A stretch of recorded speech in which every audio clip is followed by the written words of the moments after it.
Good morning friends, আমার এক নতুন ভিডিওতে তোমাদের সবাইকে জানাই স্বাগত। এই রোদ বৃষ্টির দিনে তোমরা সবাই আশা করি ভালো আছো। আজ তোমাদের সাথে নতুন একটা রেসিপি শেয়ার করব। চলো। আজ সকালে বরের সাথে আমার তুমুল ঝগড়া হয়, তো আমিও বলে দিয়েছি যে আমি আজকে রান্নাঘরে পা রাখবো না। সেই শুনে বর বললো তাতে তার বয়ে গেল, কারণ সে রান্না করতে জানে। তো দেখা যাক বর আজকে কি রান্না করে আর কেমন রান্না করে। তো চলো, এখানে দেখছি বর একটা কড়াইতে আলু কেটে তাকে তেল দিয়ে ভাজতে বসিয়েছে।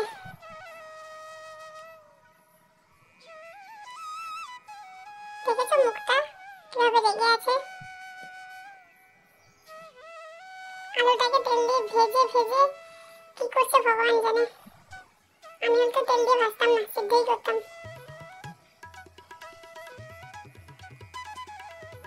বাবা, আলু ভাজা হয়ে গেল।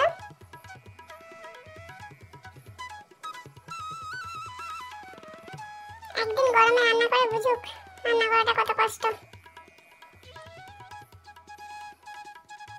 এরপর কড়াইয়ের মধ্যে তেল দিয়ে সয়াবিনটা দিল।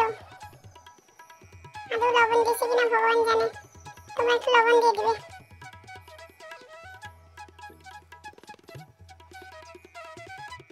সয়াবিনটাকে একটু বসিয়ে ভাজতে হবে। এই তো সয়াবিনটা পুড়িয়ে ফেলেছে মনে হয়।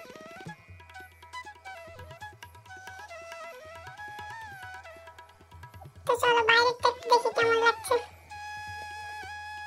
আজকে বাইরের দৃশ্যটা খুব সুন্দর, কারণ খুব মেঘলা হয়েছে। এই যে সয়াবিন আবার পুড়ে গেলে তাতে একটু তেল দিয়ে দিতে হবে আর একটু পোড়ানোর জন্য।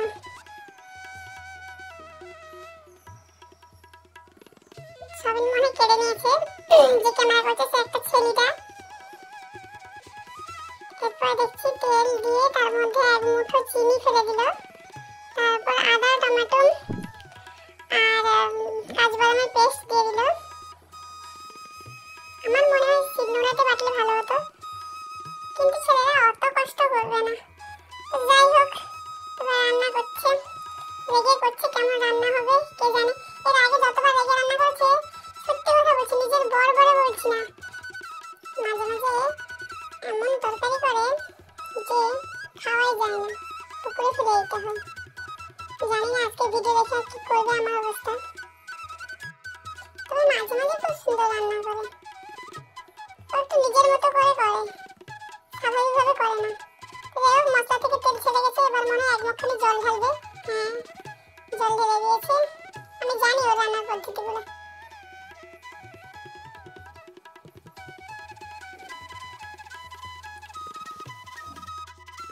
এরপর মশলাটাকে আবার নাড়তে থাকবে, আবার জল দিল। কি করছে ভগবান জানে। তারপর একটু কাশ্মীরি লঙ্কা গুঁড়ো, এরপর মানে আলু দিয়ে ভালো করে কষিয়ে আবার জল ঢেলে দিয়েছে।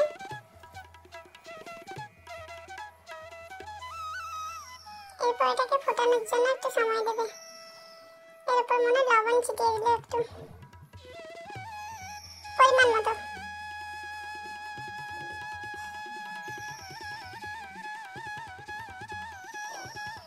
ব্যাস হয়ে গেল রান্না।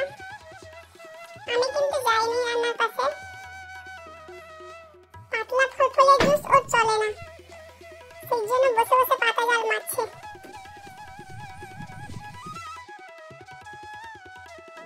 ও একটু ঘন ঝোল খেতে ভালোবাসে, তাই ঝোলটাকে ভালো করে ফুটিয়ে নিচ্ছে। ব্যাস হয়ে গেছে, কমপ্লিট। ব্যাস ব্যাস, এরপর আরও কিছু রান্না করবে হয়তো, তাই জন্য কড়াইটা বসে। এরপর আমি রাগ করে খাচ্ছিলাম না বলে আমার জন্য খাবার বেড়ে নিয়ে এসে দিয়েছে। তো আজকে ছিল ঢেঁড়সের একটা তরকারি আর একটা কুলেখাড়ার একটা তরকারি আর ছিল সয়াবিনের তরকারি। তো খেয়ে দেখা যাক কেমন হয়েছে।